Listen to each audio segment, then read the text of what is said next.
out what you need. Tristan and Connor bring the vibe like a blazing steed. When we break it down, talk hobbies all day long. Welcome to the party where the convo's strong. From gaming and knitting and fishing by the shore, movies, music, sports, and everything more. Catch us in the groove where the hobbies collide. Tristan and Connor taking you on a ride. Talking about hobbies, baby, every single show. Chilling with the best, let the good vibes flow. Hobby Hangers, here time to unwind. Let Tristan and Connor ease your mind.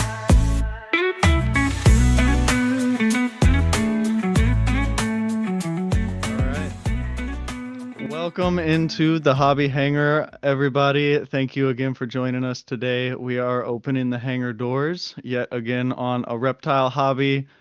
Pleasure to have you all back. Tristan, you want to go ahead and kickstart us off? Topic of the day, introduce our guest. Indeed. All right, welcome back, everybody. It's Tristan. We got back into the critter corner again, but this time we're going into ball pythons, but not just any ball pythons, not like the $80 ball python that you see at your PetSmart. We're looking at some really nice ones, and we're probably going to learn a little bit more about genetics today as well, which is something that I've been wanting to dive into. It's a really deep hole. If you're gonna dive into a rabbit hole, ball python genetics is a deep rabbit hole to dive into. But we're gonna genetics in general. Yeah, 100%. But we're gonna dip our toes into it today, and I think we got someone that can teach us a little bit about it. So what I'm gonna do is I'm gonna shut up and I'm gonna let our guest introduce himself. So All right. Hi, my name is T Keys, and I am with Keys Constrictors. I am a ball python breeder. I've been doing this since 2020. I can't say COVID got me into it, but I did start it during COVID times. I love it. I'm also a rat breeder. Of course, if you're going to breed snakes at any type of like a major level, you should breed your own rodents. Just better for the snakes and better for your own pockets. yep, No doubt. Closed Yeah, loop. I got a couple extra pets. I got a couple extra. I got some geckos. I got spiders, and I got Dumeril's boa, but primarily only breed ball python. right on. Okay, so you got your primary, got a couple extras. Yeah, what made you choose ball pythons? What made you zero in on them? What was the attraction? All right. So I saw a couple of snake rooms. Just met some couple random people in couple snake rooms, and I already had a pet ball python. So I was just like, man, this is pretty cool. People actually really breed these things. And then I saw a video, Chris Hardwick video, and it was like you can make an extra $2,000 a month just breeding ball pythons. I was like, man, make extra money just breeding ball pythons. Let me look into that a little bit more. And I love snakes since I was a kid. I even got like my arm tattooed. This is nothing. It's sleeve and it's scaled up. Well, it's scales from reptile scales. I did that when I was a kid. It was just a natural progression. I always wanted to breed something anyway, and to make some. As soon as you realized it was like viable because it could help pay for itself, you were like all in, man. Yeah, it can pay for itself. Indeed, it'll take a while. It does take a little while. It does. Mm-hmm. I mean, all good things take time. There's a lot of hobbies out there that you can actually like turn into a little side hustle and have it pay for itself. Like I've even found a couple ways to help like me pay for my hobby every now and then, like with isopods of all things, which kind of blows my mind. But yeah, man, it's definitely something that can like help you out in a pinch, but you got to stay on top of it. You got to stay dedicated. It's not something that's going to happen overnight. And like I believe, especially in the ball python game, you got to focus on quality. Quality. Oh yeah. You're not gonna make money in the ball python game unless you don't focus on that quality. So I could be wrong, but no, you're absolutely right. Quality is key. You want a good customer base coming back. You want to be able to, if you want to show your animals off, you can tell quality. Mm. Quality over quantity every time. Yeah, and when I first got into it, I didn't really know about quality. I was just buying animals. I was like, buying animals, even Yeah. buying the wrong animals. So then doing that, you find out real quick you got to get rid of you got to get rid of some of those animals. Yep. No, I've definitely learned that lesson. I learned that lesson myself. The first time it was, I just didn't know what I wanted to get into at first, you know. I was trying different things, and now, you know, that I've more of a seasoned keeper, I'd I've definitely zeroed in on the species that I enjoy, the species that I definitely want to work with long term. Because it's not really beneficial to anything involved, you know, animals included, when you're working with something that you're not passionate about or you're not like you don't really enjoy. I tried crested geckos for a while, and it really wasn't my thing.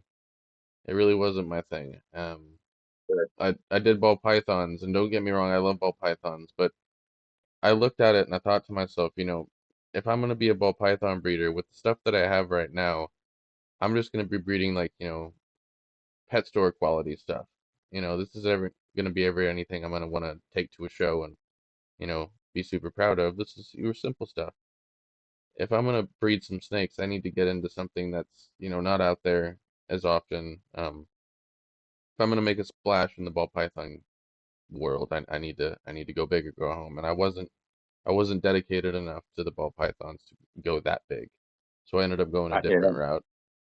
And yeah, now I have some really crazy unique stuff because of the ball pythons. So they ended up Shout out to helping the me out. ball pythons. Yep. Because of them I got some cool stuff. They definitely helped me out in the end there. I They were still your have one though. gateway snake. Yeah, I do. I still have one. I have Pung Pung still, my big albino female. Actually, Pom I pom. kind of want to grab her and pull her out later. She's hilarious. We named her after a flying bison from the Avatar universe, you know, like the Okay. Airbender. Yeah, Yep. yeah. There's one in there from one of the other avatars from the past. She had a flying bison and Pung Pung. So that's what we named her after. She's a big girl too. Nice. She's a real big girl. I think she's Mhm. gravid. I might get some eggs from her this season, so I might have some more babies. Oh, heck yeah. Cool. Oh, speak of the devil, here she is. You're my sweet girl. Right on cue. Yep, Oh, she got a bath this morning too. She got a little bit of dirt on her. You're probably gonna shed soon though, aren't you, honey? Yeah, big girl, big girl. Yeah. She's sweet as can Yeah. be too. snakes. Super sweet, real big, dude, real big. I think she gave me what five eggs last year, and we only had one make it to the point where, you know, we thought it would hatch, and then, you know, days 61, 62, 63 rolled around, and I started to get antsy, so I cut the egg open, and Hmm. there was a little baby in there. It was still alive. It looked perfect, sweet little albino baby. And I'm like, yeah, Yeah. and then it died. And then it Oh, died. damn. It was my substrate that I was incubating on. It wasn't like moist enough. And then I lost a cup one to mold, but the other ones I Mhm. lost because they got dehydrated. So Yeah. this year I know what to do. I got the incubator down here. I know the right substrate to incubate them on this time. And Yeah. yeah, I'm prepared this time. I'm ready. I'm trying to maternal incubate a clutch right now. I'm gonna see how that is. I never tried it before. Yeah, I was gonna ask, have you done it before? But you haven't. Can you tell us a little bit about maternal incubation? Actually, that's a pretty cool topic right there. It's something a lot of people Yeah. don't really do or talk about. Instead of taking the eggs away from the mom and up in an egg crate and them aside for 58 days, you decide to let nature take its course and you let the mother do what the mother does. So it takes a bit longer, but it's still you got the same odds that you would have. People think that if they take the babies away, they got better chance for survival because they will case they'll cut early because of they out of fear that the umbilical cord might get stuck around their neck or something like that. Just people talking. That's just because one most ball python breeders have control issues. They just want to be in control instead of and they want their eggs when they want them eggs. That's why they prefer to take them out, take them away from mom, and start the process all over again. But I think that the mother knows best, and they were geared to rear these well to incubate these eggs themselves. So I'm gonna give it a chance. Yeah, why not, man? Definitely, I definitely. know a lot I of like, people that do it, and they're successful with it at it. I've heard a yeah, couple people doing it, and I even thought about doing it with her, the first clutch she gave me last year. But like you mentioned, I was like, I want to get an incubator. I want to be more in control of it because I really wanted to see those babies come full term and hatch. But I feel like I probably would have had more success had I let her do it because I ended up taking them all under my care and messing it all up. So Yeah, we get anxious, man. 50 something days out, we ready to cut like, yeah, and so you're already these babies out sooner than they want to come out themselves. mm, that Just makes because you sense. want to see what it is. I feel like the first time you do it when you're incubating, you don't know what you're doing. It's like you Oh, don't know how to be a mom to these eggs, right? pretty I And much. so definitely you're come gonna too early, versus plenty of the times. snake has the instinct, you know. So it's best to just leave it to mom instead of putting those eggs into some like weird, unproven incubator situation, you know. Mhm. And I just brought my incubator into this room too. Well, it's here, and I didn't even turn it on. Gee. Okay. Try and do this. I'm gonna try and do this. I just well, it was in the snake room. I'm gonna bring it in here. See, a There's lot of people don't realize though that like the key to ball python eggs is humidity and like a constant temperature too. Like I feel like yes. we should clarify that though, because a lot of people that don't know about, snakes or breeding in general will probably be hearing this because we don't just do reptiles, like we do all kinds of hobbies. So yeah, husbandry is very, very important in breeding ball pythons. It's the one way to you can kill your own snake, unfortunately, by not taking good care of it, not having the right temperatures, not having the right substrate in some cases. Hmm. But you can't say there's a right and wrong substrate. What matters is the humidity, having the right humidity.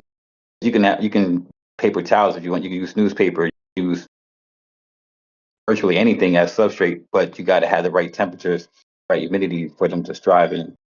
That's and every climate is different too. So like the way I might keep mine, it'll be different way you keep yours, just because we're in different sides of the country. No, definitely. I mean, I'm in Arizona. I struggle to keep any kind of humidity in any kind of environment. So I really have to watch my P's and Q's when it comes to humidity here. When it comes to heat in the summertime, oh, I'm good. No, I do not struggle anywhere. If anything, I struggle with things getting too hot sometimes here. But humidity, yeah, I gotta jump through hoops, like do magic chants, any like Mhm. chant to the rain gods any way I can, like draw a rain turtle outside for humidity. It's nuts what I have to do for humidity here. When I lived in Florida, I didn't have to really do much of anything. Everything was perfect. But here in Yeah, Florida, I mean, in Georgia, one state up, I have to drastically change the way I did things. yeah, it's different. I remember the first time I set foot in Georgia. That was night and day. And then you're telling me Florida's worse. I went, Oh, Florida is way worse. Florida is hot year round. It's like this. It's one. Well, it's 2 seasons. It's hurricane season, which only lasts about 2 weeks. Hell. no, 2 weeks of hell real quick and then everything else here in Phoenix we hot. got like we got like 3 months of kind of cold, and then we got hot the rest of the year. That's it. That's all we got. We don't have seasons here. We just have the semi. Yeah. We have the tolerable season and we have the hot season. That's what we got. Yeah, that's very true for Arizona. 100%. Could, could be Minnesota though. It's It's Could like be. negative 11 right now. No, thank you. Hey, chill. Can't do it. No, thank Yeah. you. 100%. You know the 30-30-30 rule? It's if it's negative 30 degrees outside and the wind chill is 30 miles an hour, your skin will freeze in only 30 seconds. Yeah, no. Why would, no, I'm good. No, thank you. Yeah. Nope, absolutely not. That sounds horrible, Carrot. So let's get off the subject of like horrible weather and let's check out some cool snakes. I think that's what we should Oh, do. okay. I think we should check out some cool snakes for sure, because Carrot's depressing me with his weather stories. Hey, it's Forget not that bad. You just gotta have a good jacket and some Not that bad, he gloves. said. It's not that bad, bro. I'm not even all the way up in Canada yet. You're close. Close enough. I mean, are you hating on every Canadian just because they live like I'm hating on north? any temperature below 60 degrees. That's what I'm hating on. Yeah, you are a reptile reincarnated, bro. Yes. For Yes. sure. Well, there we go. We got is that a What do pie we got? ball? Yep, it's a yellow Oh belly my, pie head left. People like pies. People love pies. That's what I really I see those most of the time in pet stores. They're really popular. So you gotta explain to people he's- for the audio listeners, because this is going on YouTube, but we'll have some audio only Oh, that's listeners. true. So we got to describe what the snake looks like. So pied snakes, they're they have patches of white, and then they'll have patches of like pattern to them, A and then pattern, yeah, it's like the pattern is erased hmm out of the some spots. So, but this one is considered it's a high white pied, so it's mostly white with just a little bit of color. I can go to the extremely different. This is also a pie with mostly pattern. oh wow, look at that. So, wow. see what I told you, Carrot? Like this isn't Yeah, something you're gonna find in like your average PetSmart or Petco. Like these are nice, dude. Look at that snake. Just a little bit of white and So yeah, I'm get sorry. I'm sorry, audio only listeners, because my words cannot describe that snake. I'd love to try, I but I'm not know. gonna do it a justice. Genuinely. So this is one of those times where I'm gonna do a shameless plug and say jump on YouTube and give this a look. I'm gonna do it. So, but yeah, for example, like Pung Pung here, she's an this is albino, but she's another not. pie. This There you is go. medium. Could be a medium white. That's really pretty. Oh wow. She doesn't have the alien heads either, so there's another Yeah, gene so there, right? no alien heads. She's pretty. Think. But yeah, as I was saying, Pung Pung here, she's an albino ball python, but she still has yellows. Like there's yellow hues to her. She still has some of her alien heads. But these piebalds, the parts of them where they're white, it's just white. There's no other color there. Like Pung Pung has her yellows. There's none of that. It's just a bleached white in It's places. lavender albino. That one's pretty. See that? Yeah, that looks just like what I got. She's pretty. That does look like Hong Kong. See, let me put my girl In up to this the light, it's camera. definitely different. Let me put my girl up to the camera, and maybe T can tell me a little bit more about the girl that I got here. I'm sure the lighting's not doing any help because she just looks like a bleached Yeah, white it's snake. so You bright. can't It's see so anything. too I'll send. bright. Yeah, I'm What gonna would have to you send you call that pictures of her yellow? later. Yeah, does that help? Better lighting there? No, no, she just still looks like a bleached white in the camera. It is still like super white. Yeah, It's too shiny, man. yeah, she is just super shiny. We'll send you some pictures later Yeah. The, the when we get some good the light. light would have to be angled on the other side and less bright. Yeah, come It on, has to sweet be girl. like diffuse light. Big words. All right, you can stay up there if you want to, Mama. That is one heck of a spot for. I mean, that's where she wants to be, so that's where she's gonna be. I'm not worried about her biting me or anything, dude. It's Pung Pung. Like, I hand this No. I hand this animal to kids. Oh, careful. This scared her. It's the super stripe. Oh, there we go. It's- So we got to explain some of these names real quick. So the super stripes and pie, like so these are all names Oh for yeah, the so different genes. the pied is a recessive animal, so it it has dormant genes in it to what you breed. If you breed two visual pies together, then you get a visual pie. But if you breed a visual to a het, something that carries the visual gene, you get like 50% of the babies will come out visual, and 50% will come out normal looking snakes. So So, those most recessive genes tend to cost a bit more, but they they look amazing.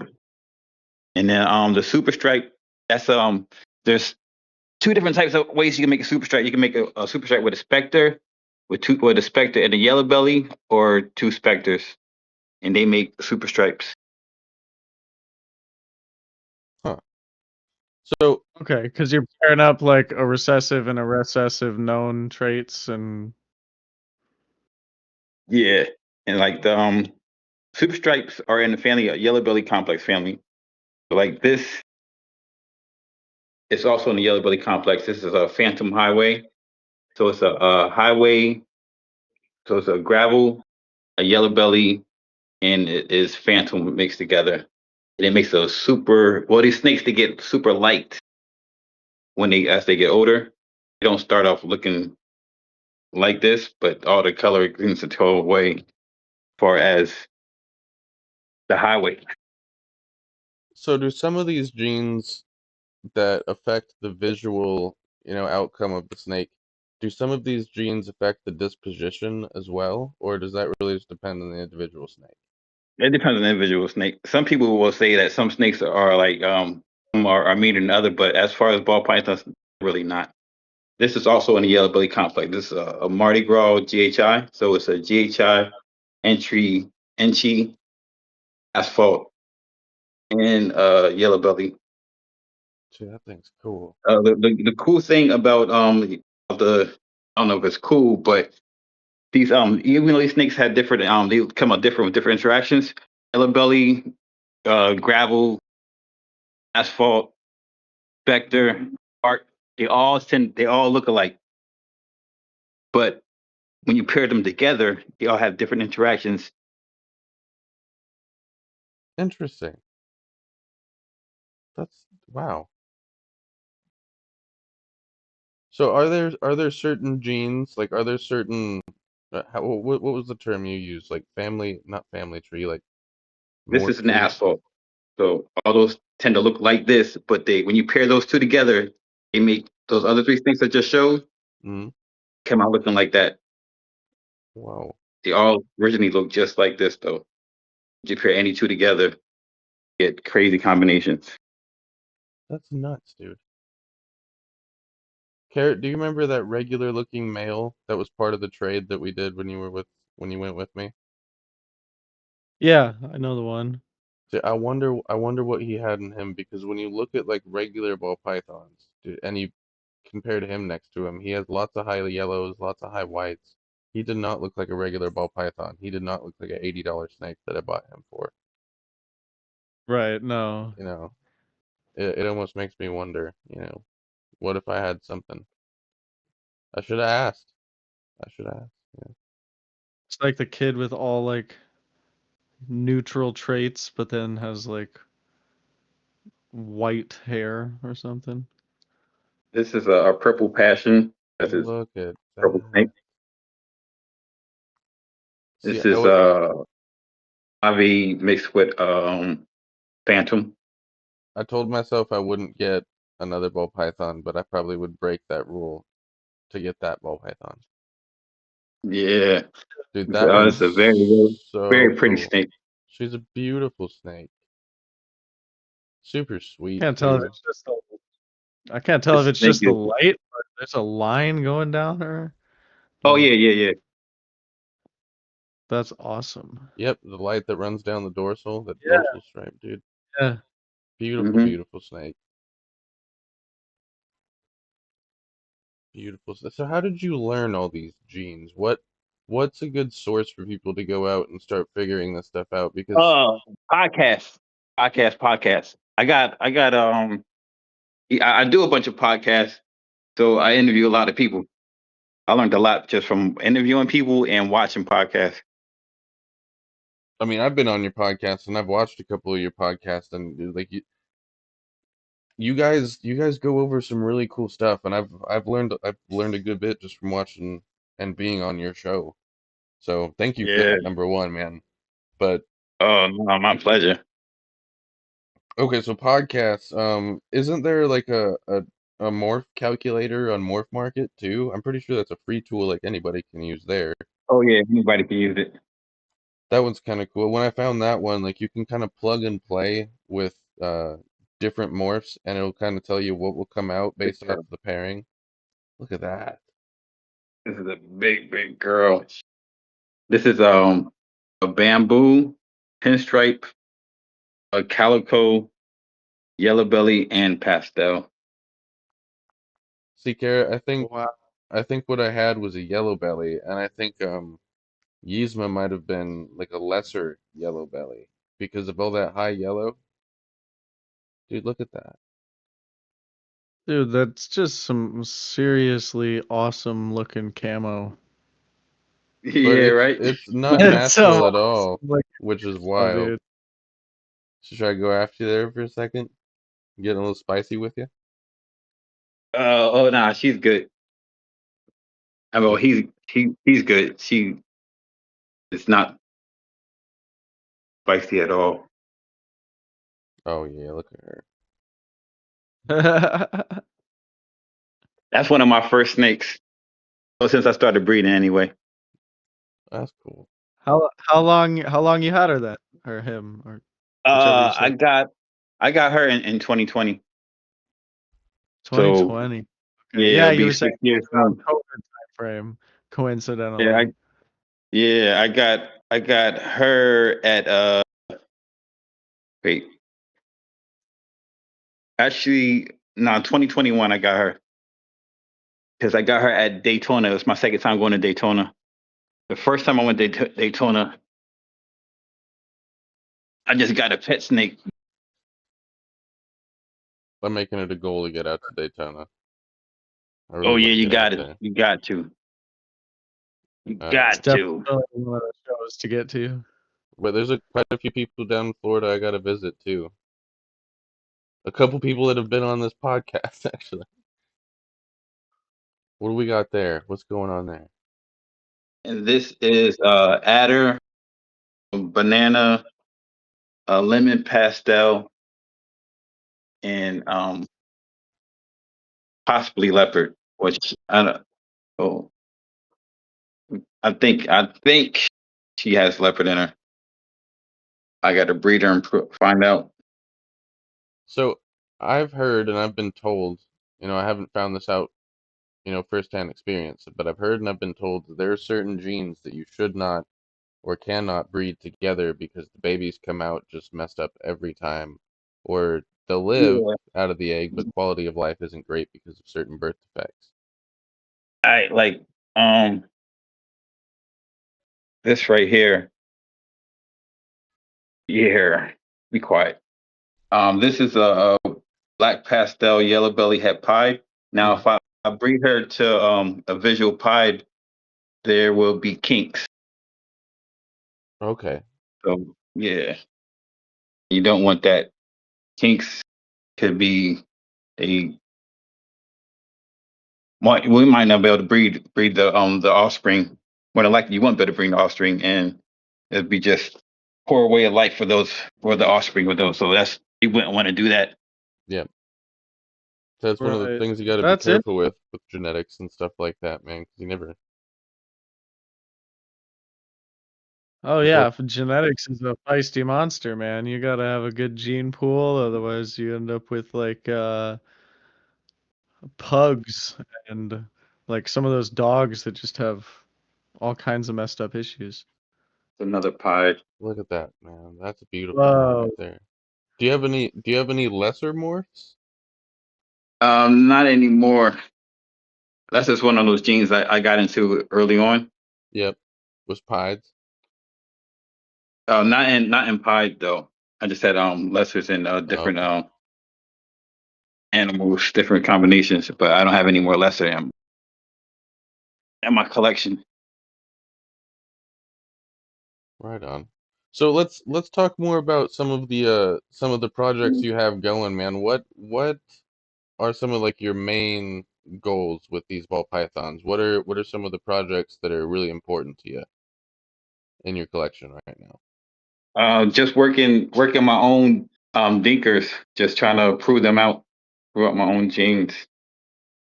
So what's that process like for someone like that wouldn't understand that? What So that's it's a lot of work. It's you're trying to signal something out and trying to prove not only to yourself but to other people that you see something special in the gene. So you would breed that to something else that doesn't have a lot of genes in it. You might breed it to something that's recessive. That way, it can you can set yourself up for future. But you want to breed it to something that has a little bit of genes as possible. Hold those back, then breed those together to create something, and then you're going to take those genes, put them to other morphs to see if they are how they interact with those genes. It's like a 5 6 year process. So you got to have yeah, room to do that. room and Yeah, I commitment, was gonna Room and man. say. patience, patience, lots of Yeah, patience. lots of patience, and I feel like a lot of people, like I am one of those people, let's be honest. I'm one of those people. I went from having like nine ball pythons at one point. No, not nine. I had a lot. I had a lot, more than most people, but not as many as, people that are really, really into ball pythons. And I had ambitions of breeding and, making some cool shit, but I got like 2 years into it, and now I'm back down to one snake with eggs in her belly, and I don't really have any ambitions on getting more because I wanted to move on and do something else. And I think that's what happens with a lot of people that get into ball pythons. They get into it with high hopes, thinking that they're going to be able to make some cool stuff right off the bat, and then crash. And the people that succeed are the ones that go through, all that rough stuff right at the beginning, learn all those tough lessons, go through the crash, but get up, dust themselves off, and keep going. Oh That's yeah, I made plenty of mistakes. yeah. You got to be prepared for those mistakes, and you got to be able to just, pick yourself up and keep going afterwards. Hey, mistakes are how you learn, man. That's how you learn, and Yep. that's how you How many learn. Edison make a new light bulb? Tried and tried Mm. again, but he A also bunch. he also had a bunch of interns, I hear. So I don't know. We'll not get into politics of that one. 10,000 failures before he figured it out. 10,000 is crazy. Mm. Yeah, that is Iteration definitely how you after learn. iteration, though, man. Well, that, I that knew gives the me. first time after I built a pond with Tristan, Oh we man, finished. We finished, and like 5 seconds later, I was like, "Bet, there's let's a do it again. Only this time, we're gonna do all these different things, like all these things different." We had learned all these things just by doing it wrong. yep. Mm-hmm. It turned into something Mm-hmm. beautiful though. That pond, I miss it so much. That thing evolved. It was Oh, it great. really did. It was like a Pokemon. That thing just turned into something amazing. That pond, I miss it so much.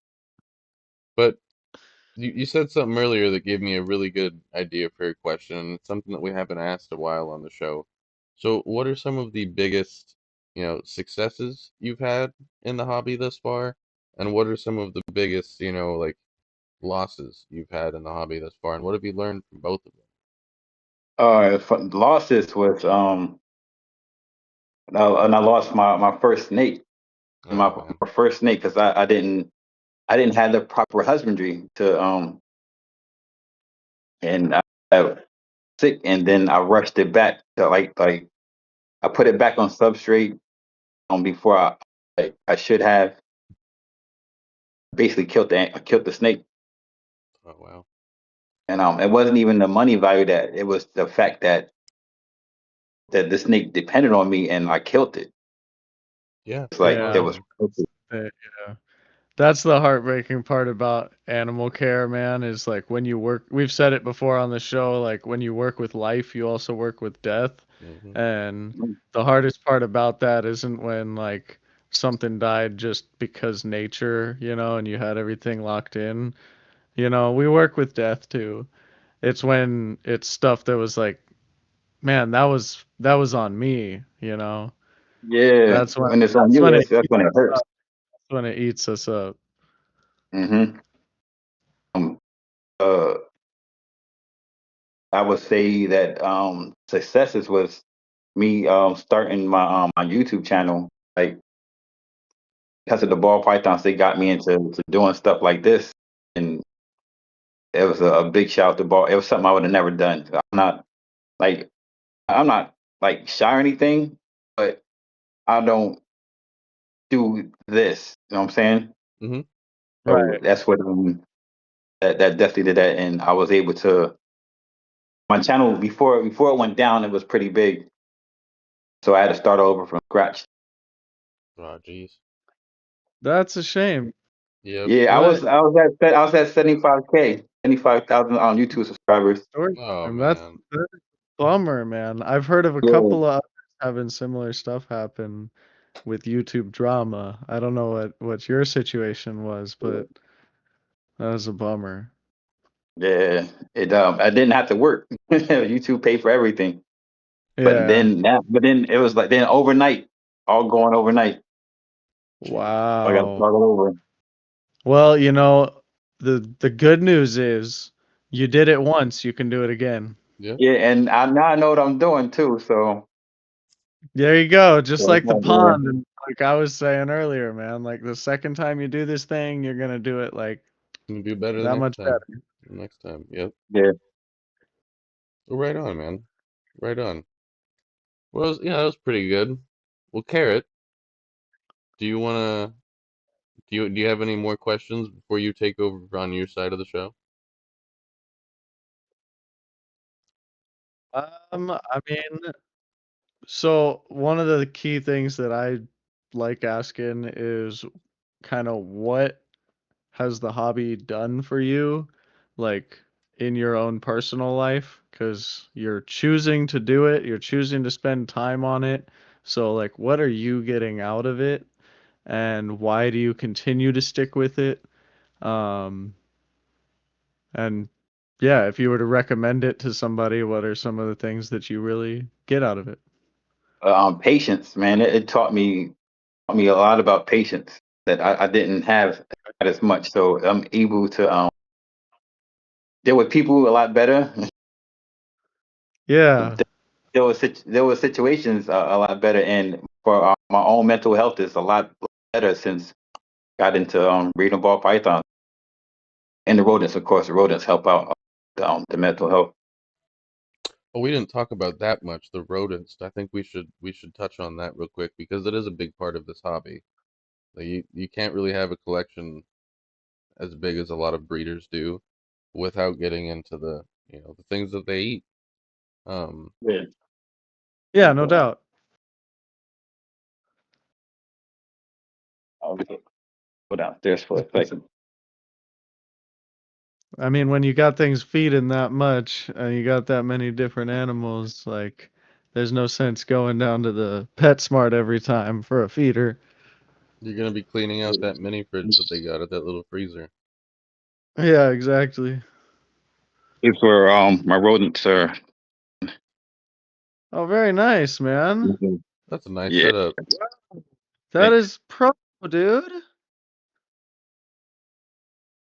That is really sweet, man. This is how a lot of like mom and pop pet shops keep their lights on too, is by breeding and selling Yeah. rodents to people like us. And Hmm. yeah, dude, They like rape us, the pet stores and stuff too. oh So man, that money. you got they find you if you gonna breed ball pythons, you don't want to breed your own rodents, man. You got to find you a nice reputable breeder that's gonna be fair to you. Yep, that's not gonna scalp you on price, that's for sure. I, Yeah. I kept telling all my ball pythons when the prices of rodents went up. I looked at them and I was like, dude, you guys are gonna need to start like paying rent or something. Like you're gonna need to get a job because feeding y'all's getting expensive. It's getting real expensive. But now I Oh only yeah. got like one big snake to feed, so Oh. it's not as bad anymore. I got a couple medium snakes and quite a few small snakes, and then one medium snake that just refuses to eat anything big. And that's that caliber python I showed you, dude. I finally got her to Oh eat. yeah. Yep, Oh nice. Congrats. yep. Oh yeah. Thank you, dude. Uh, She took a plate of pinkies. I put like a plate of pinkies and a few fuzzies in there, and she only took the pinkies and just left the fuzzies. Just didn't want anything to do with those. So oh the monitor's got a nice snack. They got a snack of fuzzies, but she ate all the pinkies, so I was happy about that. And now I know what to do. So weight off my chest. yeah. So tell me a little bit about like kind of how it's helped you as far as like patience and some of those other things, because I hear a lot Oh, of them very commonly, but I just like to kind of hear like from your perspective and like how you would explain it, like that's why well. It's it's with helped breeding and with ball pythons. It's so many different. Everything takes a long time. Mm. Everything takes a long time from the yeah, time you start breeding them to the time you actually they start building follicles to the time that they lay their eggs, and then you gotta wait the months for them to actually and stuff. So it teaches you that you don't have as much control over stuff as you may think you do. You just gotta sit back and let nature take its course. So right. yeah. Kind of giving you like a long horizon type of approach Hmm. to the Yeah, situation, because and that makes that and that carries over to other stuff. That like, man, you can wait for this, you can wait for that. Mm-hmm. right. Yeah, Like exactly. That is a good way to look at it. I was just gonna say that I think it was kind of, whether knowing it or not, it's like an exercise in um like not having just instant gratification all the time, Yeah, which yeah, the yeah, world yeah. is so full of just instant gratification And that's what you machines. want. That's what most people want, man. Like instant gratification, but you don't have that here. Right. no. And you don't have instant gratification, people tend to be like, "Oh, this isn't worth it. This isn't worth it." But they haven't learned to wait it out. They haven't learned to see that Mhm. long horizon. And I mean, dang, dude, just one snake is already like a good waiting period, and going through all of that. And then now I'm thinking about, the genetic aspect of it and proofing out and those genetics is like you got to have not just one that you like raised it and it helps you from. with silver linings too, because like Right. you might not hit what you wanted, but you get pretty close. Like, all right, Yeah, well, are you in some right. situations like, all right, this is not, but silver lining is I got this out of it, I got that out of it. You get to take the good with the bad, and you get a bunch of life lessons reading snakes, regardless. Oh yeah. They say breeding Well, ball that's awesome. pythons is like a box of chocolates, man. You never know what you're gonna You get. never know what you're gonna get. Yeah, that's true. I was gonna say you might even find out you get some morph that you never even thought you were gonna get, you Mm-hmm. know? Yep, yeah, which is pretty cool. It just pop out. Things just pop out. You're just like, Yep. whoa, what is that? See, but like proofing an animal though, like that takes time within itself. Look, like you get something that comes out of a clutch Yeah, that looks you unusual, you right? you have to have the extreme patience proving out. You want to prove something out. Yeah. Like Like this, that's the That's steps. years. that's not only still because you're not gonna make any money off of that. No, At least you're not for maybe a decade. You're not making Yeah. any money from it. Something you gotta actually love what you're doing, and you gotta be prepared to like, all right, I gotta hold this back, and I gotta hold this back. yeah, You like the gotta animals you you gotta hold be able, back, you you gotta gotta be able to raise say them no up. to people that's coming at you like, oh, let me get this. You gotta Yeah. be like, no, you gotta have that discipline. No, this is for me. This is my project.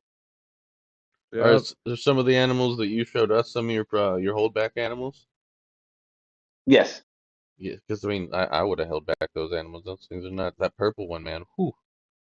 Oh yeah, yeah, yeah. I got, and that's a double het too. So it's het for pride and hypo. So that's gonna be a long term project. Yeah, I and gotta you be want to careful. take control of your genetic projects and the stuff that you're working on, because as soon as you let somebody have one, and then they start Yeah, like, they start and oh, they can jump ahead, jump right ahead, and then next thing you know, people looking at them like they started the project. right. Yeah. And it's like you take it 80% the way there, and then they take a version and it splits just a little bit, and for some reason theirs gets more popular. I'd be pissed, man, because you did Yeah, 80% of the work up front, yeah, and he yeah. just did like one or two. That's why you hold as much back as possible. You hold as Yeah, much back as long as possible, put it back, and that way you're already ahead of the game. You already got it set up and all these extra different recessives that you was just trying to prove it out anyway. So you want to be way ahead before you do something like that. Or if you're going to let anything go, it got to be like a close group of people that you know that you trust. Like I'm giving this, but I want you to work it this way in just a right. different direction. But I'm doing, but still don't sell it, don't give it out, don't do anything with it. That's trust.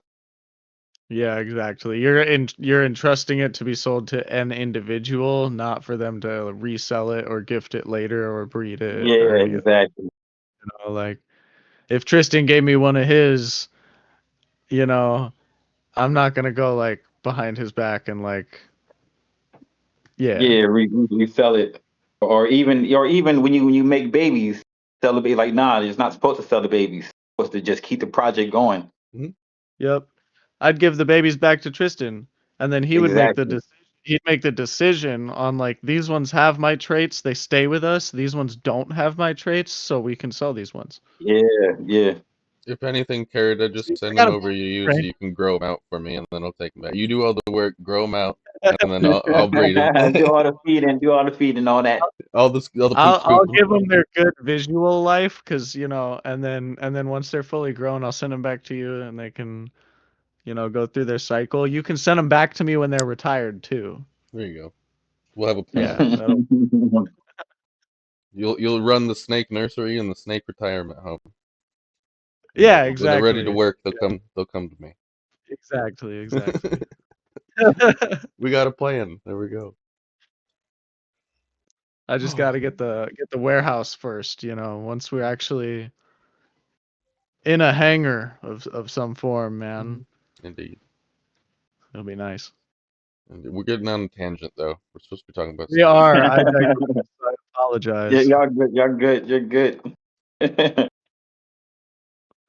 Well, But I that's gotta ask.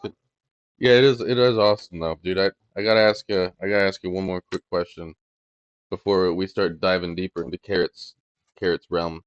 Um, okay, feeding wise.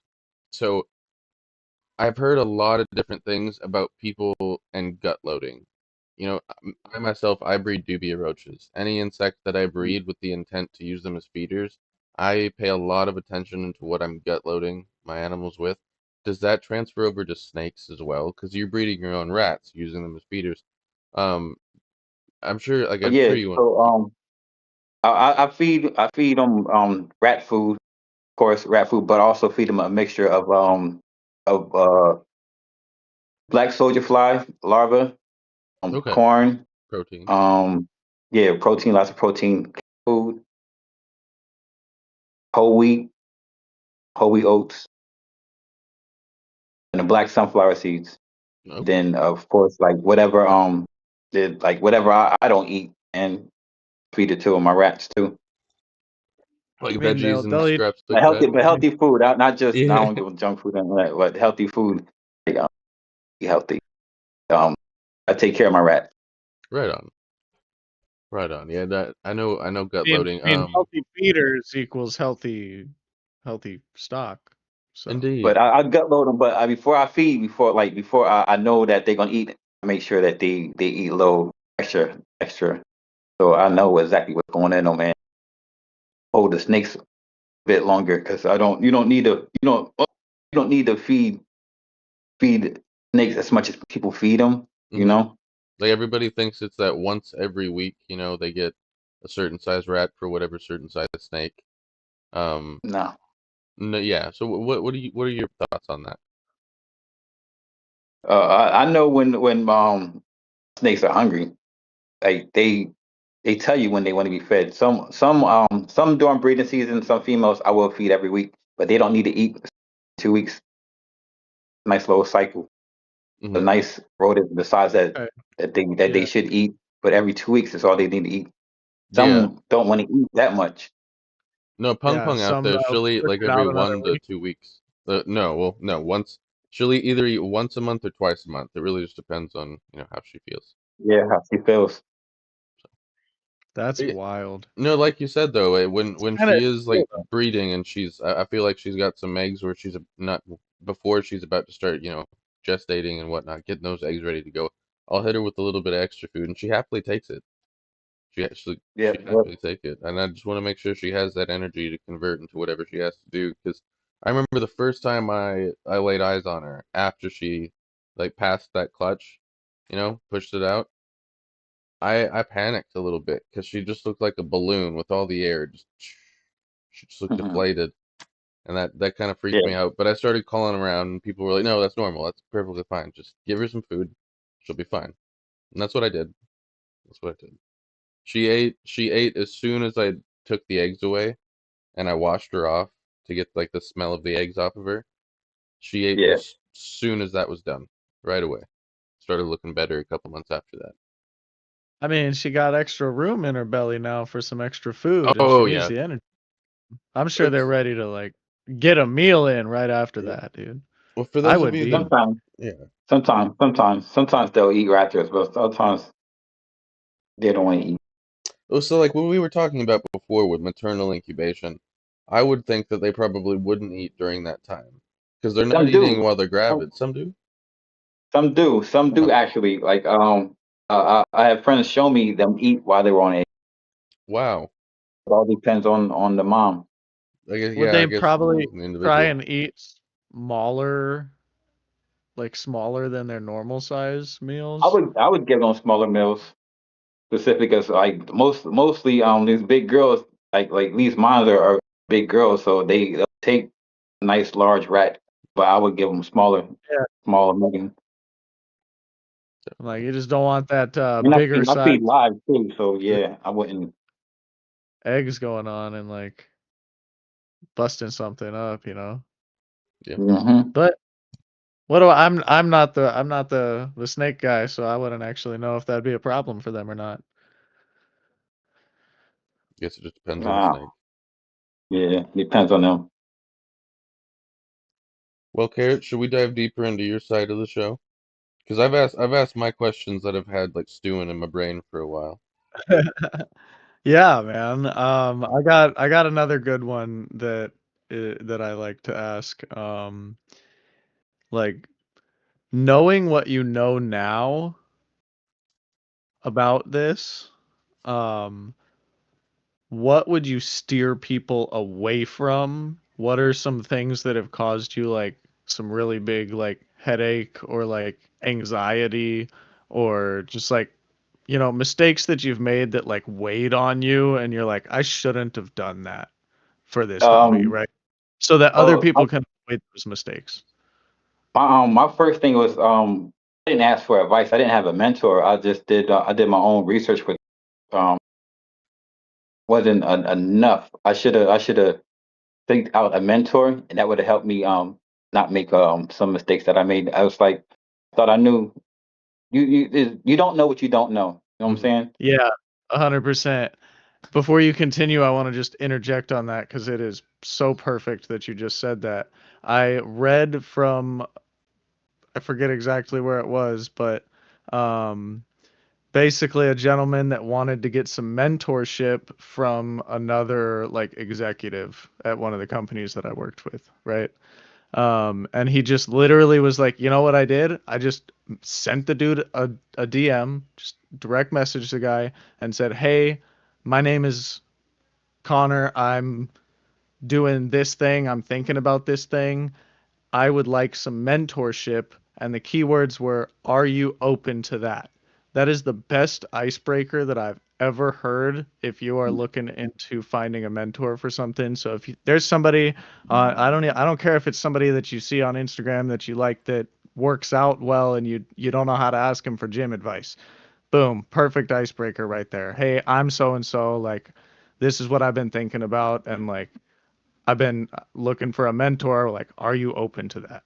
You know who that Hmm. reminds me of, Carrot? You know who that reminds me of is a past guest we've had on the show. Our falconry episode, remember? How you kind of just Yeah. you have to approach a seasoned falconer, someone who's been in the hobby for a while, and you have to ask them, "Hey, can you be my mentor?" And you have to apprentice under them for a certain amount of time before you're actually able to start taking on birds of your own and caring for birds by yourself. They kind of like they sponsor you when the state starts to get involved. It's the most heavily regulated sport or hobby in the United States, I would say, falconry.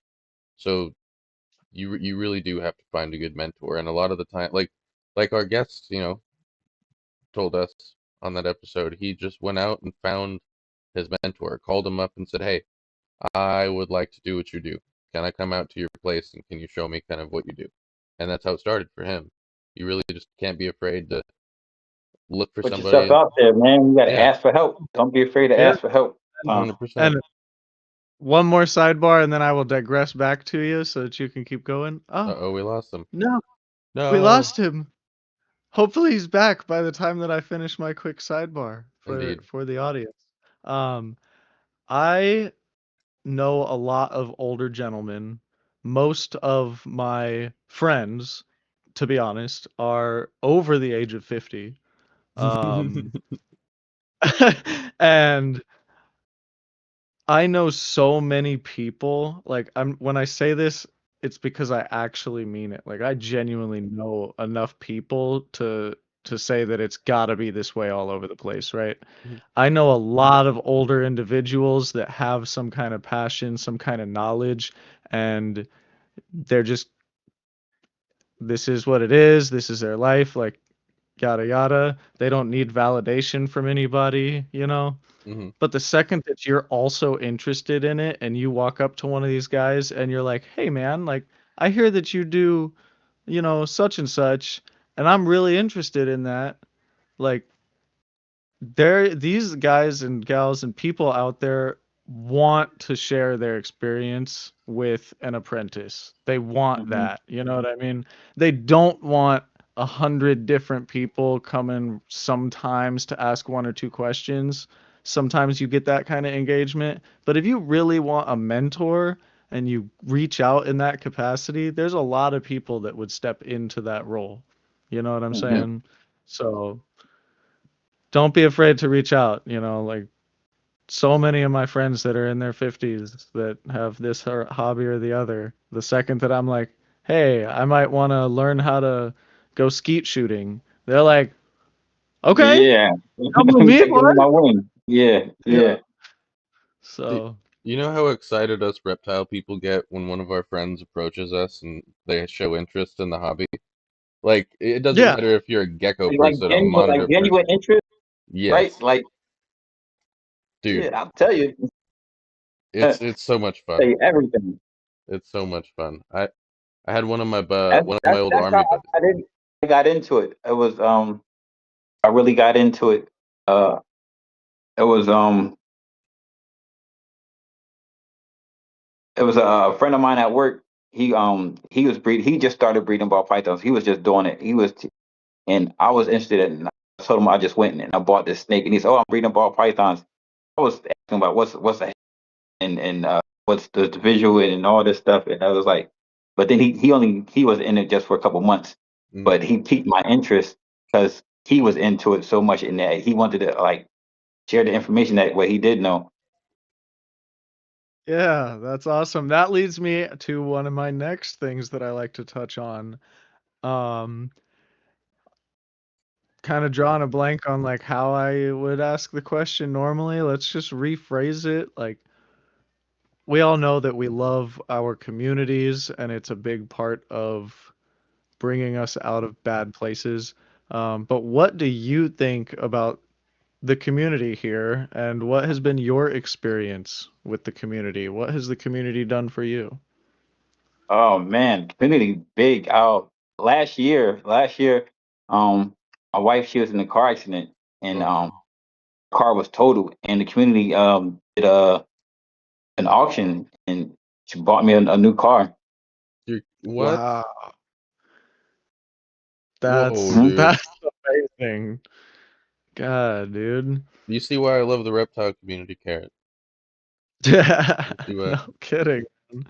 Like community in general, man, is so much more important than riches of wealth, man. Like people Mhm. talk about riches of experience and riches and like financial aspect. And at the end of the day, if I've got all these experiences but nobody to share them with, or I've got all this money and nobody to share them with, you know, Yep. a good community, good friends, good people to share things with and share in their experiences too. Like I love when other people are doing well.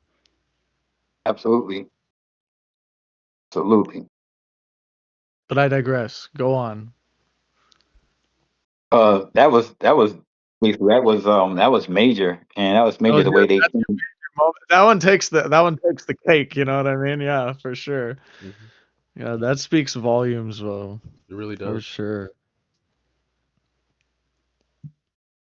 That's something I didn't expect at all, because I was something I wouldn't have ever asked for. So from them just for people just come together and just, all right, this is what we're gonna do. Ain't nothing you can say about it, nothing you can do about it. Right. Man, that's some shit that when I can, where I can, I want to be able to do things like that, you know? And I hear stories like that, and I'm just like, there's still good people out there. Yeah. Yeah. And that's what the community does, man. I did the same thing for because everything comes full circle. Like this it's all part of karma. I did the same thing for a friend of mine, and I raised for their uh his wife had cancer, so we on them Yeah. did a fundraiser. Yeah. Yeah. No, yep. Heard You get about what you that put out one. in Cancer's the universe. Definitely. hard, man. But it's good that you're able to do that, puts that stuff together for them. Hmm. It's like, what's that concept? The pay it forward concept? Yeah. Oh, yeah. And that's what I love about the community too. It's a big pay up for it. 'Cause I've been blessed so much that I just like, man, I keep it going. On it. Anything somebody does for me, I got to do something for somebody else. Fuck that shit. Three other people. Yep. Yep. Three good deeds for other people, something that you know that they need, man. Like, I know, like, right now, I'm not in the place that I could, like, help somebody get a vehicle or different, like, big things, you know? But when, It wasn't just one person. It was no, I like know, but it that's the was thing is it's community, yeah, right? And so, yeah, like, when I'm with some of my group members here in Minnesota, right? Like, we'll be talking about so and so that isn't here this week because of whatever's going on. And immediately after the meeting, we're all going to sit down and talk about, like, all right, well, you know, if I chip in $50 and you chip in 40 and you chip in what, like, you got a couple of dollars, you know, and then, yeah. and like, there was one time we just bought like a bunch of food, right? Like just fully cooked, like just brought food over to our buddy and his 8 kids because his wife Mm. was in the hospital, right? Yeah. And so like it's just some food, but it's not just some For food, man. you, yeah, What I yep, mean yep. is, Not, yeah, and then it's food, and it's time. It's time that he doesn't have to deal with, and effort and stuff that, and which is nothing yeah, more important than time. Period. So you eased up some time in his day for his kids. exactly. The most valuable resource that we have is time, and Hmm. when you just so much is going on in a single instant that you don't have the time, little things like that, like it would have only taken him, you know, 10 minutes to order it real quick, you know. He didn't even have the 10 minutes, you know what I mean? Like Yeah, yeah. anybody, like when I'm overwhelmed like that, same thing, you know, like Yeah, Tristan will give me your mind is going too. Like, come on, yeah, you're not focusing on that. Can't Nope. focus no, on you're that. not. Nope. Yeah. I mean, at a certain point, at least for myself, when I get in situations like that, I'm hyper focused on just that, and I'm therefore avoidant to just about everything else. Yeah. And so it's like I'm not worried about that food. I'm at the hospital, Yeah. or Yep. like Yep.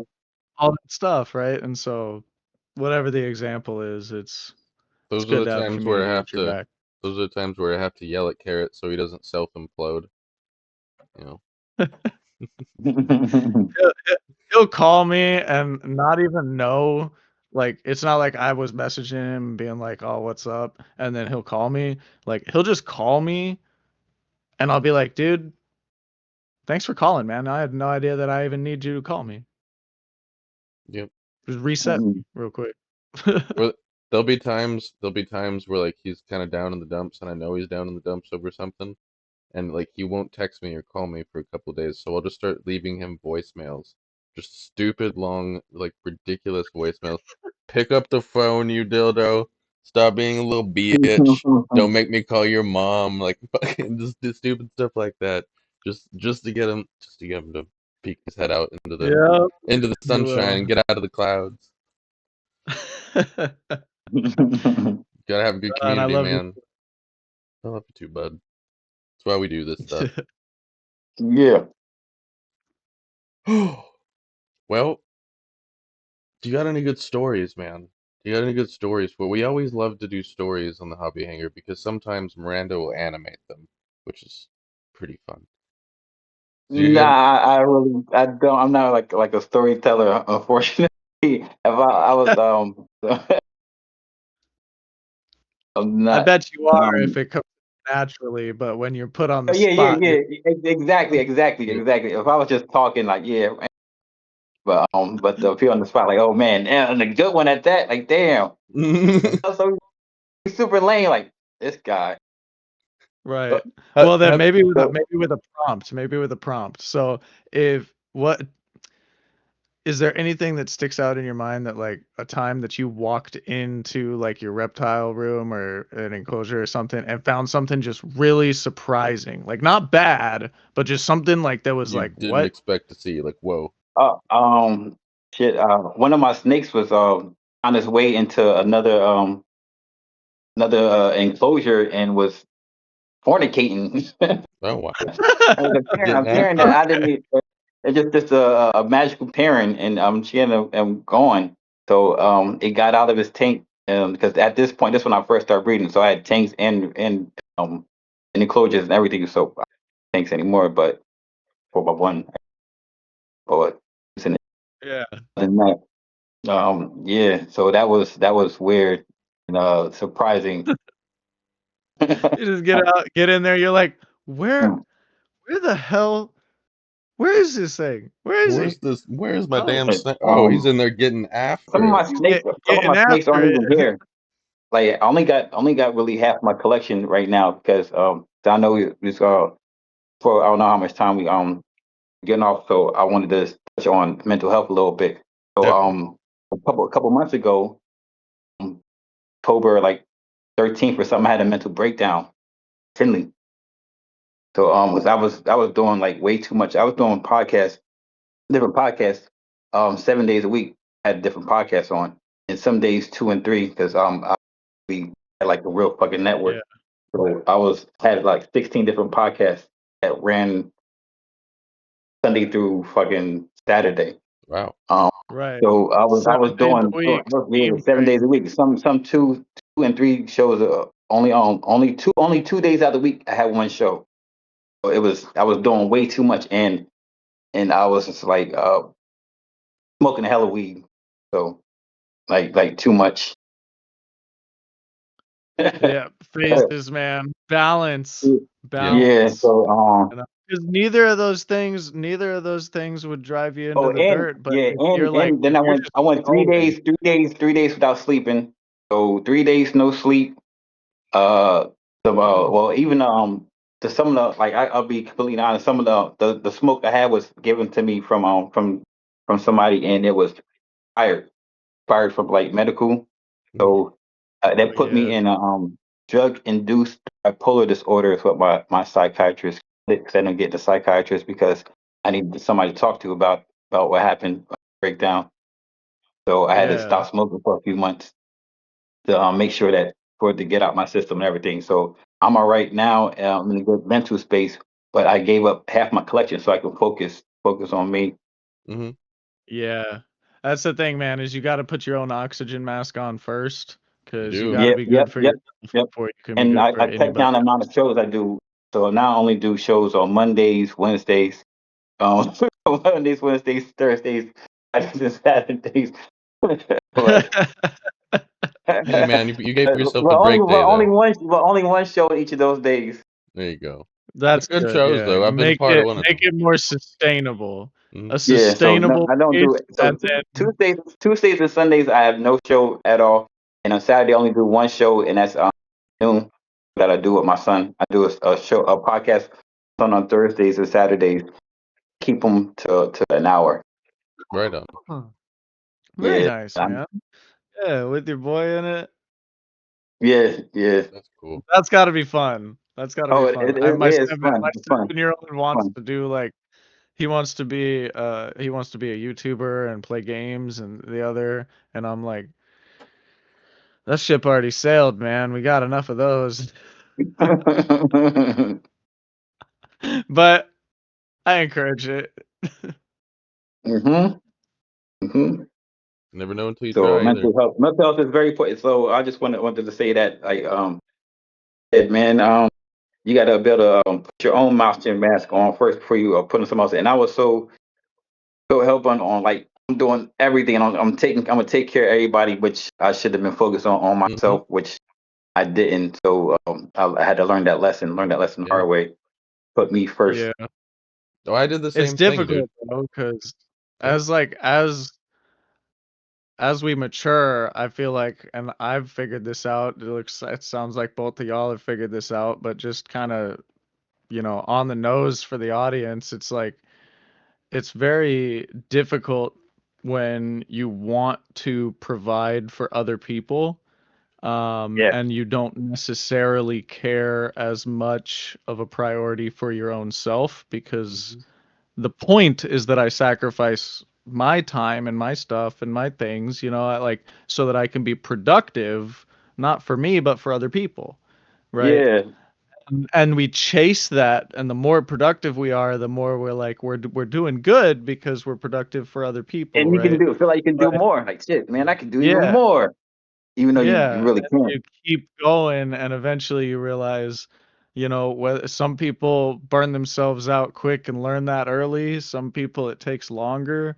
But that burnout is not because you're failing the community or because you're like it's hard for people to switch into self-care mode Yeah. because we don't want to be greedy. We don't want to feel like we're being selfish by Yeah. going, guys, I have to just drop all of this and like reevaluate, but I think that that's actually just part of a maturity cycle. And so for anybody that's kind of maybe in one of those cycles or struggles to recognize when they're in one of those cycles, once you know that, the next time you're in one of those cycles, you kind of see it, you know what's going on, Yeah. Hmm. and that helps a lot. That's how men grow, people grow, anybody, that's a lesson for everybody, right? We all Yeah. grow that way. So I think it's just kind of written in our heads as men a lot of times. Like a lot of us, like we want to provide, we want to, be the ones that are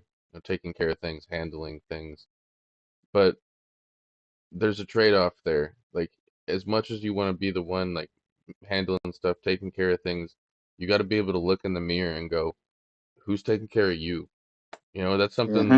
That's something on my mental health journey that's that the was key. a huge hurdle.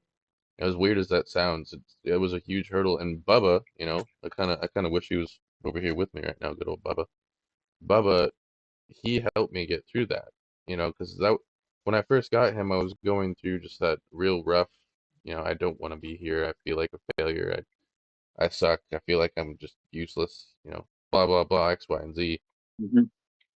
I started looking at him and thinking I'm gonna have to rehome you. I'm gonna go throw my life away because I don't want to be here anymore. And he kind of peeked his little head out and looked at me and goes, "No, I ain't going anywhere. You're stuck with me, bitch. And I was like, you know what? You're right. No, I'm gonna take care of you. And I started diving into him. I started diving into the husbandry and this, that, and the other. Oh, speak of the devil. Here's my boy. Hey, Oh, my boy. our Bubba. mascot, good old Bubba. Morale officer. My big sweet boy. Hi, That dude is a person reincarnated. buddy. Yeah, he's not your typical Yeah, Savannah monitor, that's for sure. He's a sweetheart. yeah. But yeah, He's this one of the dude, homies. yep, this dude saved me, man. And it, once I started diving real deep into his husbandry and this, that, and the other, I came to a realization one day. I was like, dude, you're pouring everything you have into this animal to kind of keep yourself sane. You're doing everything you can to take care of him the right way. But what are you doing to take care of yourself? And I just looked in the mirror and I was like, fuck all. You're doing fuck all to take care of yourself. You need to start doing better. And that's what I did, dude. And I'm here today. Like I wouldn't be the same person I am here today. I wouldn't have everything that I have. I wouldn't have the family I have. I wouldn't have like the amazing woman in my life that I have. I wouldn't have this podcast.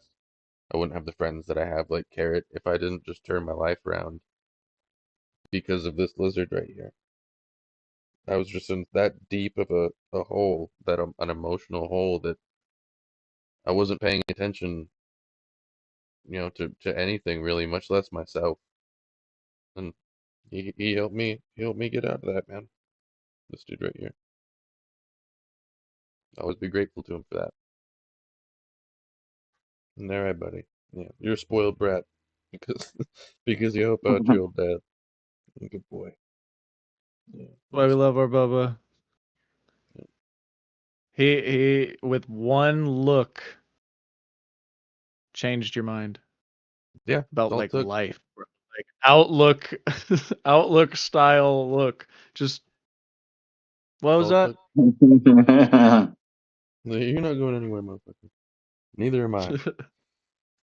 And here we are. But yeah, we need more of that in today's world, to slow down, recognize that, it's important for you to take care of yourself so that you can provide better still, right? It's not Hmm. selfish for you to step back and, figure yourself out in a better way so that you're going to be more consistent, more stable, more reliable in just all kind of ways. And it's okay if that takes time, Yep. because it's not like flicking a switch, you don't go from 0 to 100 or from 100 to just shutting it off in a day, Are you you done, bud? know. But 1% better every day, and after a while, give yourself. There's like, I've heard they go dark for 30 days, you know. Some truth to that sometimes, depending on where you're at, where the chaos is around you, because you're giving too much attention to the chaos around you. And even though it's Mhm. not your chaos, your brain is having to process too much of it, and it stops you from putting the attention on the things that actually matter and making decisions about the things that actually matter, because the other chaos is too much noise. It's too much noise. Yep. Hell yeah. So, do you think that without the hobby, you would have had a harder time, finding a good headspace, finding the you that you want to be? If that's a good way to put it. Um, yeah, I think Headspace. I would still be searching for who I am. Really, honestly, I learned a lot about myself with this hobby. I like who Yeah. I am because of it.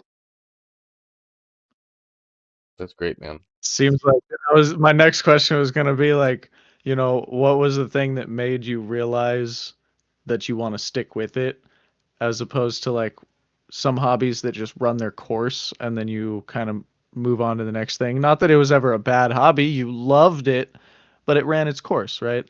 And it sounds like it's because you kind of found a lot of things about yourself along the way, Yep. which is awesome.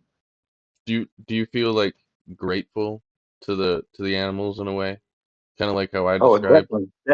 definitely grateful to the animals because wouldn't be here without the animals. 100%, man. I mean, that's how I feel. I think we're on the same page there, dude.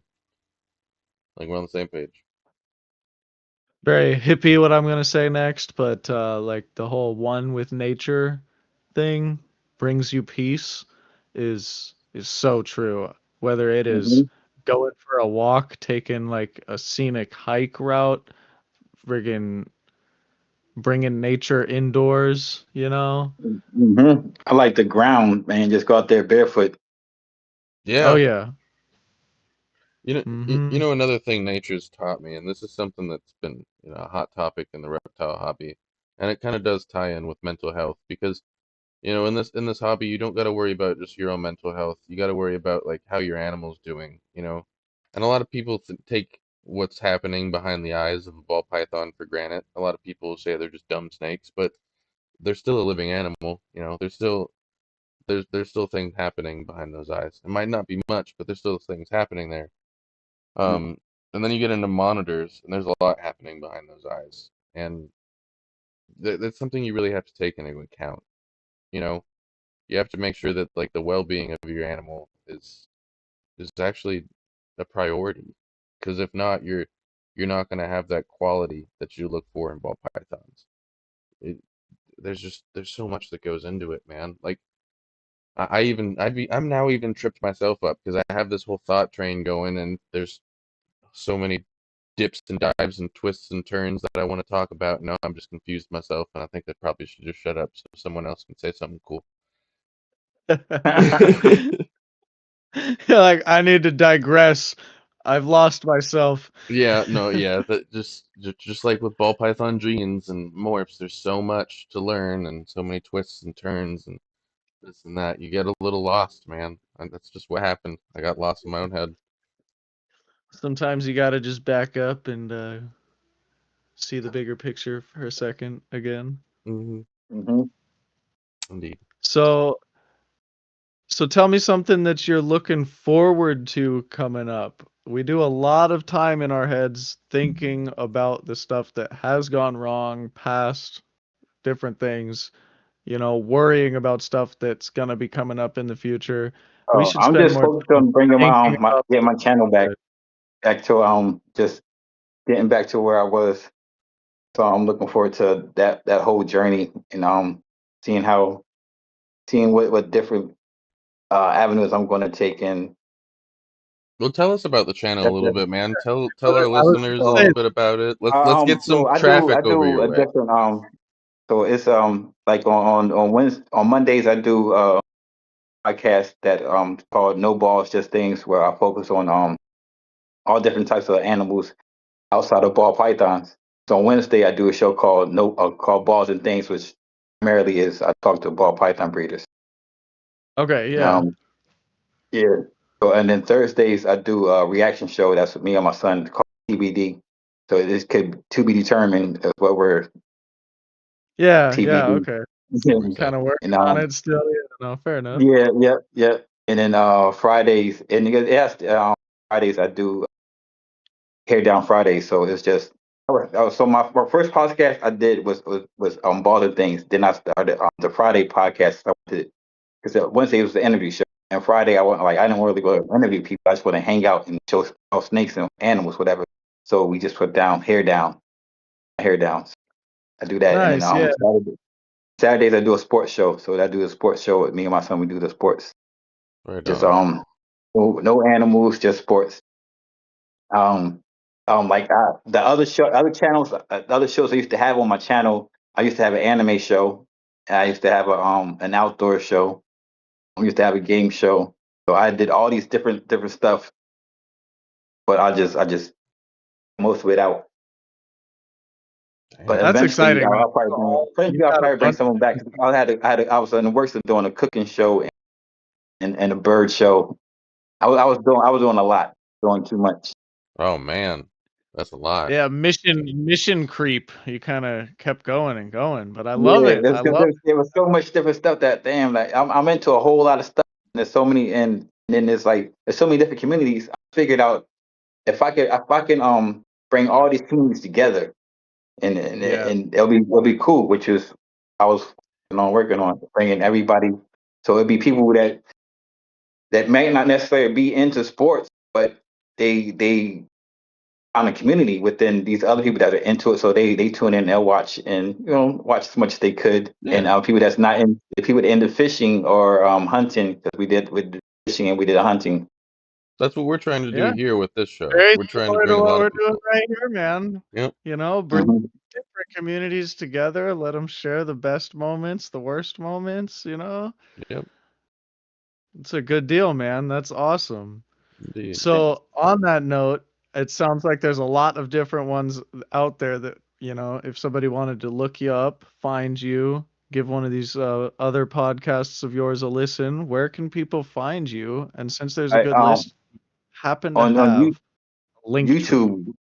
I had Linktree, but I got to do it over because it was linked to my old channel. Mm. So I got to put Well, my new channel on get there. the link tree But reset up. You make you sure just you look send up that Keith Constrictors. You'll find me. Keith Constrictors. Keith's Constrictors. Keith Keys. Constrictors. You'll find me. Keys. Constrictors, sorry. Perfect. Yeah, we'll we'll Yeah, we'll yeah. we'll make sure we put that down in the description so people can But I'm find on it. TikTok, Instagram, YouTube, Facebook. Um, what's the other? Twitch. There you go. You're everywhere. Okay, People can there find you you. go.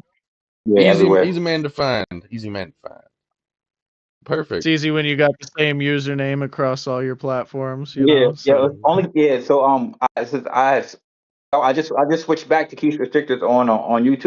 Switched over to after brand and everything. After I lost the channel, I put it to Whiskey Nation. But then somebody was like, "Hey man, I'm trying to find you." I was like, "Oh, let me put Keith Restrictors back in my handle." So I just did that a couple days ago. It'll pop up. Perfect. very good. We know Well, where to find you. Yes, sir. well, Carrot, should we start hitting them with some boil down questions? Yeah, if you want to go ahead and pop off, man. All right. So here's one of my last boil down questions. So what would you say to somebody that wants to start getting into breeding ball pythons? What would be one of the first things that you should tell them to think about? Man. Do a lot of research and definitely get a mentor. Join a Patreon if you can. If you can you don't got to join like a top tier Patreon. You can, because they got different levels for like different money sets. But get you join a Patreon. Don't be afraid to ask questions. Don't be afraid to ask questions. People like, I don't care what, unless they're just an asshole. People don't mind giving out information. Like Hmm. even still, you can hit me up. You can hit me up. I don't mind at all. Anytime, just I will answer any questions that you need. Yeah, definitely. But that was most important. Most important, man. Get you somebody that you can trust and that wants to help you out, help you from 100%. making mistakes. Perfect. Yeah, I think that's definitely key because everything else rolls from a good source. Hmm. After that, any questions, any other info, that's a great place to start, man. Hmm. All right, Carrot. It's your So turn, good buddy. yeah, so on my end, before we get going and close out here, um, you mentioned patience being top on there, as something that you learned. If you could give insight into for the audience, like how can they practice being more patient? How can they apply patience to other areas? Like just Oh, kind of so it's that get easy. It's easy. So the other one, this is something. Words really can't hurt you. They really can't. So when people talk or say something that you don't like, them can't do nothing to hurt you. I have that patience to be able to just weed through the bullshit and don't let stuff affect you that's not supposed to affect you. Yep. Sticks and stones, yeah, man. Sticks and stones. yep, Like somebody like what people eat won't make you shit. True. yeah. It's like you gotta just let the water roll off of your back. You're a Be like a duck duck. in the Be like a water. duck. Be like The a duck. water's Let those gonna ladies come. burn as much as they want. People need to see you You sweat. know, Everybody needs to see you sweat. I said, yeah, that's one of my favorite things. Be like a duck. like the duck. Yeah, That's smart. I'm gonna because use that now. you could be reactionary and shake the water off and get mad at it, but it's not gonna hurt you. It's Yeah, just a little water. yeah, So you could yeah. just also Um, just keep on, keep on keeping on. You didn't even flinch, you people are know? gonna say stuff to get on your skin. People that um just gonna say stuff that you just don't agree with. You don't need to let it affect you. Yeah, 100%. Good advice. That is good advice. Well, fellas, we are pushing quite the episode here. It has been awesome. Indeed. Tristan, do you have anything else before we do our wind down and close out of here? Well, dude, it sounds like you're into some like other really cool hobbies because you mentioned bird stuff and cooking and this, that, and the other. So it sounds like you have I love cooking. you have some other things we need to talk about and make some other episodes on, man. So I, Sounds th I good think to me. I think that's I something was we gonna say definitely need to put beer together. bread recipes. I do love me Yeah, cooking. key ingredients. That's what the name Key of cooking ingredient, show. I like Key ingredients. that, bro. I Yes, I like like that. that. That's Very smart. good. Yep. So No, next time we'll have to have you on here talking about key ingredients. hell Oh, yeah. and know what's cool, man. My son, he's going to turn 18 next month. He just got accepted to CIA. That's the Culinary Institute of America. That's the top cooking school in America. Nice, So man. Congratulations, bro. You give it's that up in, boy. it's up in he lives in Florida. It's up in New York. So, but he's a little nervous about leaving the state. But That's what's up. you got to do Yeah, that. You got to go out there and do that. Got to get comfortable being uncomfortable. Oh, dude, exactly, 100%. The exactly. army did that He's- for me, and it was as much as it sucked a lot of the time, I would never ever trade that experience because it taught me a lot. Like you said, you got to be comfortable with being uncomfortable because that's what life is sometimes. You just got to be able to deal with it and keep trucking, Hmm. keep going. Yep, Hmm. Good statement. Well, hey, hands down. tell him congratulations. I know he doesn't know me, but tell him, dude, congratulations because that's awesome. Yeah, That's really awesome. yeah.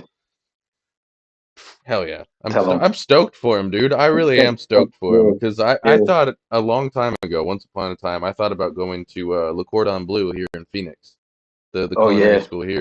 I toured their facility. Like I almost pulled the trigger, but I was like, there was something in the back of my head just scratching.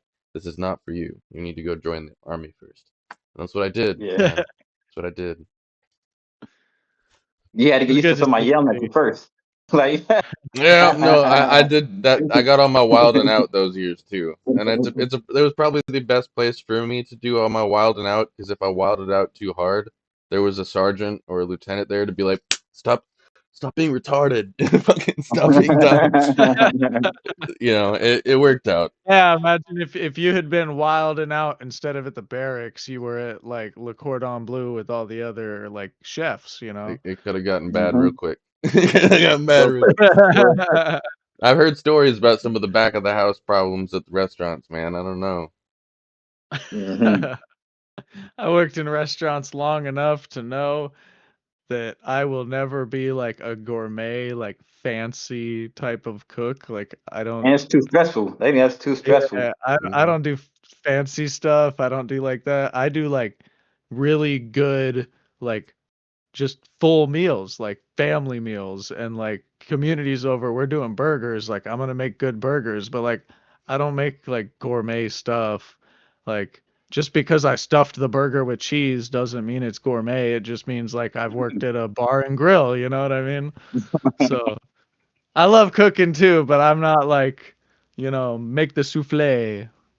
Yeah, yeah. Well, right on, Well, fellas. anyways, man, it This was has been a great good having you episode. on. I super look forward to having you on again to talk some Yes, more. sir. Absolutely. Yeah, man, this has been great. We definitely got to have you on again.